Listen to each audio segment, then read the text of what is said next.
Tell us a little bit about some of the feedback, and actually the interesting feedback that you've gotten from some of your readership. To start, most of the feedback has been concern and fear, and a lot of reports of illnesses and people seeing the particulate matter fall like you videotaped, Al. Yep. And things like that. And then it goes on to, I've had a lot of friendly warnings, I guess. Tell us about that. Exactly how would you describe those, and what did they say? They begin as a very friendly email, but then they warn me of all the people they know of that have died pursuing this research. I've been told I have a lot of readers, but they're not all fans, and I've heard from different people claiming to be military. Whether they are or not is anybody's guess.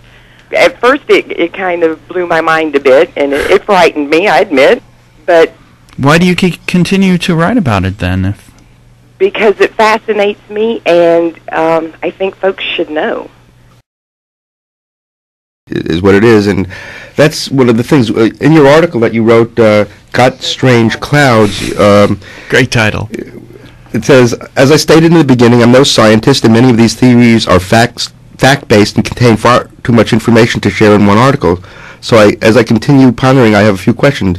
Why does conspiracy hang over something we all see? And that's really powerful. And again, that there are people like us all over the world, tens of thousands of people like us that are speaking out and writing and have been writing and have been mostly the radio, very rarely on television or any mainstream television. Maybe in Europe it's different. I really haven't seen it, but it doesn't get any traction for some reason. Have you noticed that too? Oh, definitely. What are your thoughts on that? I think, when I first started trying to research chemtrails or aerosol spraying, I noticed that there was very little in the news media. And it was frustrating to me. I would check regularly for the news, Google News and Yahoo News. I've noticed that there's suddenly more of an increase, which means people are waking up. But then, it's one thing that I've wondered from the beginning is why everyone isn't looking up and pointing it out and saying, what is this? And why we don't see it until we do. Because according to what report you read, it could have been going on from the early 90s to the late 90s. I mean, we don't know exactly when it officially started, but so many people have not seen it. And that's, again, where I keep coming back to the psychotronic aspect of it, is why we don't see it.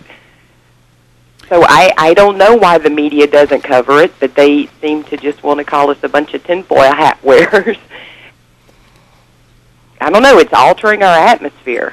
I don't know why people aren't interested.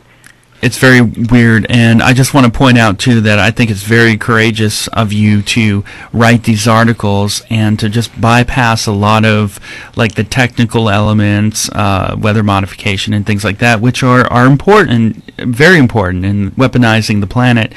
What I just noticed is, like, how you're able to just draw a bead on public perception and then connect it also with, it's very possible that there could be some mind control technology at work here that's preventing people from speaking about this much more openly. There's also, and I also want to get back to some of the feedback. I want to talk a little bit more about that because we kind of jumped the track a little bit from that thread. But there's also something called the spiral of silence. I was just looking at mass communication theory, and it's basically looking at, and you could, Skywatch listeners, you can type it in Google, spiral of silence, and it's a Wikipedia entry.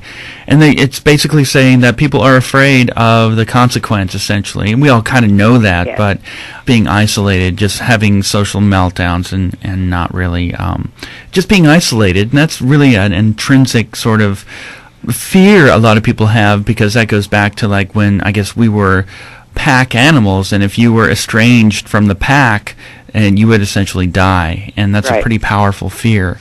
So that's also in play as well. But can you, because I know we just kind of got away from that conversation, can you talk a little bit about more about the feedback that you've gotten from your articles. I've gotten hundreds of emails, literally, and I think what disturbed me the most in most of the emails was the sincerity of the people and the fear.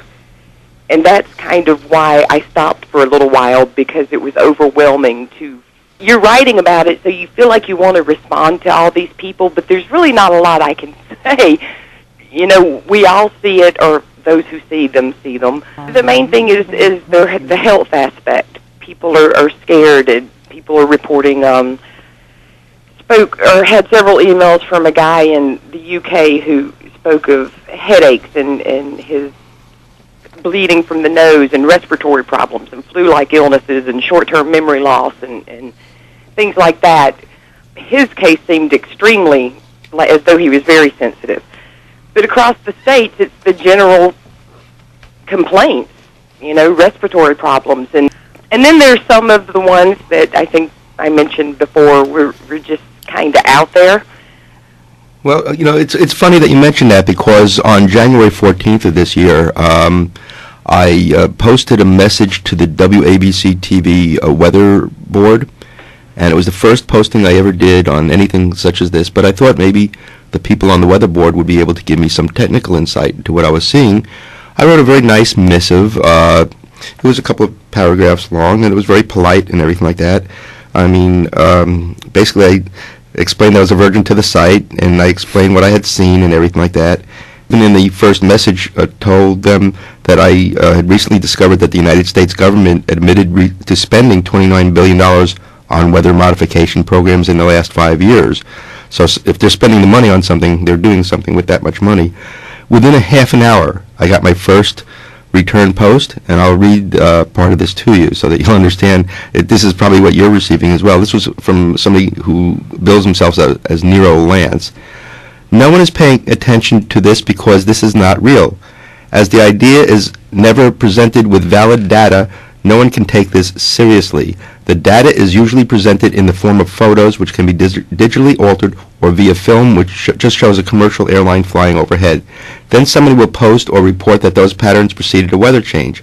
Well, since planes fly overhead every day, it is easy to fake correlations with contrails observed and the weather that comes afterwards.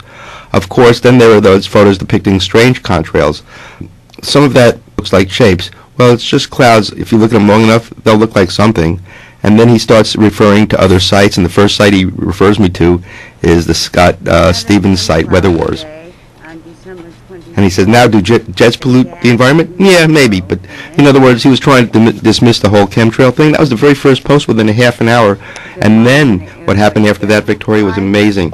It generated so much of a response. But I can't believe the paranoia. Some people came forward to defend me, but some of the arguments against me. But I maintained my ground. I thought I did very well, because all throughout the threads, I kept on saying, well, explain this to me. This is what is on my video. Explain to me why that's normal.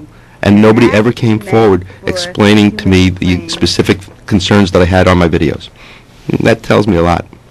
I read that thread, and it got really nasty in there. I remember that. Yeah. And I had a similar experience. I think it was the Napa Valley newspaper, when I was just surfing and found an article that was accepting comments, and immediately upon writing, I got what I'm going to call a disinformation guy, who starts explaining to me that this isn't possible, and then he starts discussing semantics, like the use of my words actually changes my meaning, if you know what I mean.